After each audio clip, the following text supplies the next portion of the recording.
భాగ్యలక్ష్మి అమ్మవారిని ఆలయాన్ని సందర్శించారు బీజేపీ ఎమ్మెల్సీలు అంచిరెడ్డి, మల్కా కొమరయ్య. అమ్మవారికి ప్రత్యేక పూజలు నిర్వహించారు. బీజేపీ అధికారంలోకి రాగానే భాగ్యలక్ష్మి అమ్మవారి ఆలయాన్ని గోల్డెన్ టెంపుల్గా మారుస్తామన్నారు ఎమ్మెల్సీ అంచిరెడ్డి. కాంగ్రెస్ ఇచ్చిన హామీలను నెరవేర్చడంలో విఫలమైంది అన్నారు. గ్రూప్ 1 అభ్యర్థులకు కాంగ్రెస్ సర్కార్ అన్యాయం చేసిందని ఆరోపించారు. గ్రూప్ 1 అభ్యర్థులకు బీజేపీ అండగా ఉంటుంది అన్నారు ఎమ్మెల్సీ అంచిరెడ్డి.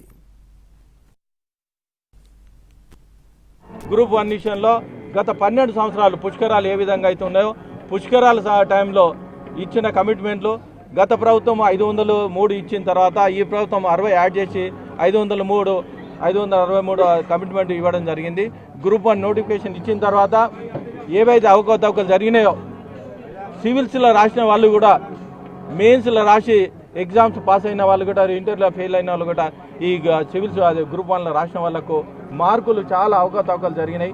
దీనికి మూల్యాంక చెల్లింక తప్పదు. అదేవిధంగా వీళ్ళు చాలామంది అభ్యర్థులు ఏవైతే ఉన్నాయో వాళ్ళు అనుకున్న మార్కులు కూడా రాకుండా ఈ రీవాల్యుయేషన్ చేసి ఎవరైతే ఉన్నారో వాళ్ళందరికీ న్యాయం చేయాలని న్యాయం చేసినంత వరకు